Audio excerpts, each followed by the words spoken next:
일기 지도하기 많이 어렵다고요? 일기 쓰기 어렵지 않습니다. 우리 아이들과 옥신각신 싸우지 않고 쉽게 일기 지도하는 방법에 대해서 알아볼까요?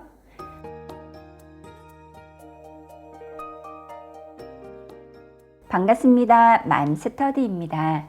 맘스터디에서는 아이들과 쉽고 재밌게 공부할 수 있는 다양한 방법들을 소개하고 있습니다. 궁금하신 부모님들 계속 봐주세요. 일기 쓰기 쉽게 지도하는 방법에 대해서 알아볼게요. 저번 시간에는 일기 쓰기 할 때 우리 아이와 부모님들 어떤 점이 힘들고 왜 우리 아이들이 힘들어 하는지에 대해서 알아봤습니다. 이번 시간에는 차근차근 일기 지도하는 방법에 대해서 알아볼게요. 인간의 표현 능력 중에서 가장 높은 수준의 표현 능력이 생각한 것을 글로 옮기는 일입니다. 논리적인 사고력이 미성숙한 우리 아이들에게 무조건 쓰라고 하면 당연 힘들고 어려운 일이죠. 매일 똑같은 일상이지만 다른 특별한 것이 있다는 것을 아이 스스로 깨달을 수 있도록 우리 부모님께서 도와주셔야 합니다. 쓰기 지도 방법 첫 번째는 날짜, 요일, 날씨 적기입니다. 날짜와 요일은 다 똑같고 날씨는 아이들마다 다른데요. 글쓰기를 싫어하는 친구들은 날씨를 최대한 글자를 적게 적으려고 무지 애를 씁니다. 그런데 우리 부모님들은 조금 더 재밌는 생각으로 한번 표현해봐. 다른 표현 방법을 한번 생각해 볼래? 이렇게 유도는 하지만 아이들은 생각해내지 못합니다. 공부방에서는 이렇게 날씨 막대 카드가 있어서 여기 있는 많은 카드 중에서 우리 아이들이 하나를 선택을 해서 날씨를 표현을 합니다. 달님보다 반짝이는 햇님 이렇게 쓰여져 있고요. 눈부셔. 햇님이 쨍쨍 비쳐요. 따사로운 햇살 한가득. 푸른 잔디 위에서 뛰고 싶어요. 이렇게 다양하게 날씨가 표현이 되어 있습니다. 근데 집에서 날씨 카드를 만들어 주시면 우리 부모님들 너무 좋겠지만 번거롭고 조금 힘든 일이다 싶으면 부모님들께서 오늘의 날씨를 한 3개 정도 제시를 해주세요. 그 중에서 우리 아이가 하나를 선택해서 적을 수 있도록. 아이들 보고 무조건 적으라고 하면 우리 친구들은 아직 논리적인 사고력이 미성숙 단계이기 때문에 생각해내기를 너무 힘들어 합니다. 그래서 부모님께서 날씨를 몇 개를 제시를 해주면 아이들이 고를 수 있도록 그렇게 지도해 주세요. 두 번째는 오늘 하루 있었던 일을 떠올리면서 아이가 이야기하는 것을 부모님께서 연습장에 간단하게 메모를 해주세요. 자, 이렇게 간단하게 학교 가기 전에 동생이랑 놀았던 일, 학교 가는 길에 친구 만난 일, 수업 시간에 혼난 일, 선생님께 칭찬받은 일, 급식실에서 있었던 일, 체육 시간에 있었던 일, 급식 먹은 일, 이렇게 아이들이 이야기하는 것을 간단하게 메모를 해주세요. 세 번째는 엄마가 메모해 놓은 내용 중에서 가장 기억에 남는 일 한 가지만 선택할 수 있도록 해주세요.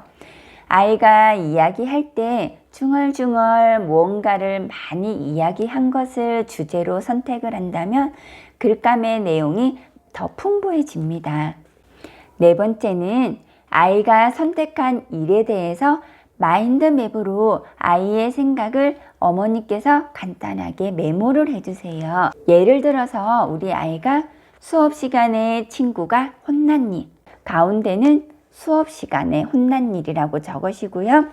그리고 언제, 2교시 때 어디에서, 교실에서 누가, 다원이가 왜 장난을 쳐서 선생님께 혼났다. 이렇게 간단하게 메모를 해주세요. 그런 다음 왜 혼났대? 소비랑 장난을 쳤어. 어떤 장난을 쳤어? 지우개를 소비한테 던졌어. 선생님이 어떻게 하셨어? 하지 말라고 경고를 했는데도 계속 장난을 쳤어. 그래서 어떻게 됐어? 교실 밖에 나가서 수업 끝날 때까지 서 있었어. 이렇게 아이가 얘기를 했다며 아이가 얘기한 것을 간단하게 이렇게 메모를 해주시면 됩니다. 마인드맵으로. 그러면 엄마도 아이의 생각을 이끌어내기가 쉽고 아이도 간단하게 짧게 단어로 얘기를 하기 때문에 말하기가 쉬워집니다. 5번째는 문장과 문장 사이를 매끄럽게 연결할 수 있도록 접속사를 넣는 일은 부모님께서 도와주세요. 예를 들어서 그래서, 그런데, 왜냐하면, 만약에 이런 접속사는 부모님께서 아이랑 글쓰기를 할 때 그래서 하고 아이가 연결해서 글을 쓸 수 있도록 해주시면 됩니다. 엄마가 간단하게 메모해둔 마인드맵에 이 단어를 보고 글자도 한 번 더 보고 적을 수도 있고 자신의 생각을 정리를 해서 글씨 쓰기를 조금 더 원활하게 할 수가 있습니다. 부모님께서도 지도하기가 어렵지는 않을 거예요. 아이가 일기를 쓸 때 하루에 일어난 일들을 그대로 나열하는 것은 아직 논리적인 사고가 미성숙 단계이기 때문에 당연하게 일어나는 현상이니 우리 부모님들 걱정하지 마시고요. 일기 쓰기는 받아쓰기가 아니기 때문에 글자를 지적하거나 획순을 바로 고치기 위해서 지우개로 지우거나 하는 일들은 절대 하시면 안 됩니다. 아이들이 지쳐있는 늦은 시간에 피해 주시고 컨디션이 좋은 시간에 간식을 먹고 난 후 또는 놀이를 하기 전 이런 아이들이 아주 편안하고 좋은 시간 또는 부모님이 바쁘지 않은 시간에 일기 쓰기 지도를 하며 매우 효과적이라는 거 말씀드립니다. 여기 있는 일기장은 이제 성인이 된 저희 아이들이 쓴 일기입니다. 초등학교 1학년부터 5학년 때까지 쓴 일기를 이렇게 다 모아놨는데요. 성인이 되었지만 신기해하기도 합니다.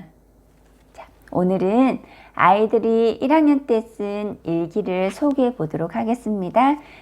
3월 20일 월요일 날씨는 맑음. 제목은 천리. 천리를 뺐다. 천리는 집에서 뺐다. 집에서 빼니 더 아팠다. 천리를 빼니 옆에 있는 이도 흔들린다. 나는 천리를 손으로 많이 만져서 심하게 흔들려 집에서 뺐다. 나는 그때 아파 울었다. 할머니께서 뭐가 아파? 라고 하셨다. 그때 할머니 때문에 더 아픈 느낌이었다. 선생님께서 이를 빼면 더 의젓해진다고 하셨다. 다음엔 흔들려도 만지지 않을 거다. 왜냐하면 병균이 들어가서다. 그래서 안 만질 거다. 이렇게 1학년 때 일기를 썼는데요. 자기가 천리를 뺐을 때의 그 생생한 느낌을 그대로 잘 적었고 마지막에 느낌점도 아주 잘 적었습니다. 그리고 하나 더 읽어볼까요? 제목은 독서록. 독서록을 썼다. 하기 싫었는데 엄마가 하라고 해서 했다. 엄마가 하라고 해서 했는데 글자가 작은 걸 골라서 쉽게 했다. 나는 이제부터 엄마가 하라고 하지 않아도 혼자서 독서록을 할 거다. 독서록을 하면 머리도 좋아지고 생각하는 힘이 길러진다. 선생님이 말씀하셨다. 앞으로 독서록을 잘 할 거다. 한글 깨치기가 다 이루어진 친구들은 선생님께서 숙제를 내줬을 때 큰 문제 없이 일기 쓰기가 이루어졌습니다. 여자친구들은 남자친구와는 조금 더 다르게 다양하게 그림을 그리거나 색종이를 꾸며서 붙이거나 여러 가지 다양한 글쓰기를 많이 했습니다. 동시일기. 제목은 거울.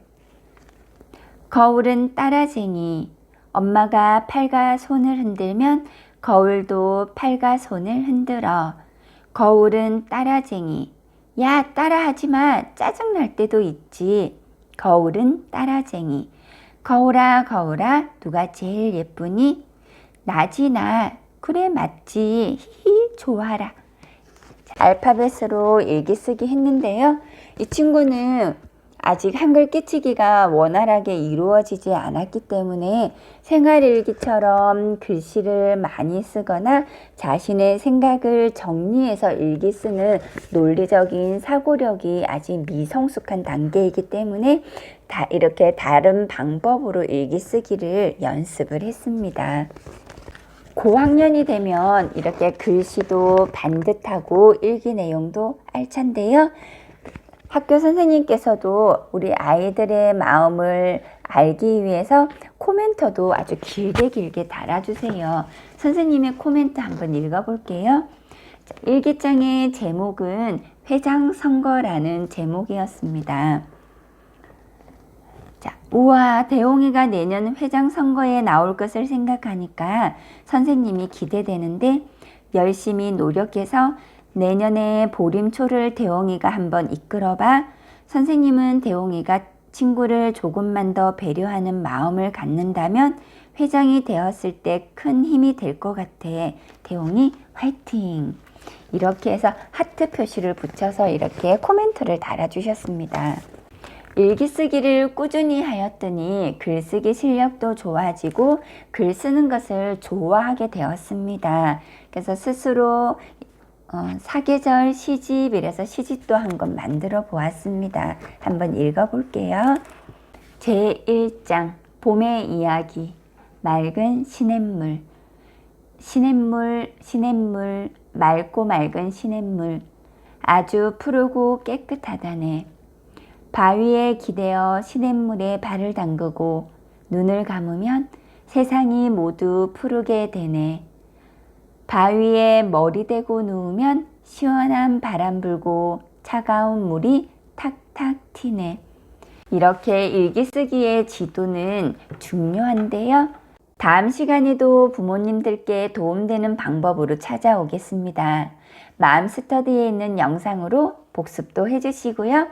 궁금하신 점은 댓글로 물어봐 주세요. 다음 시간에 또 만나요. 안녕.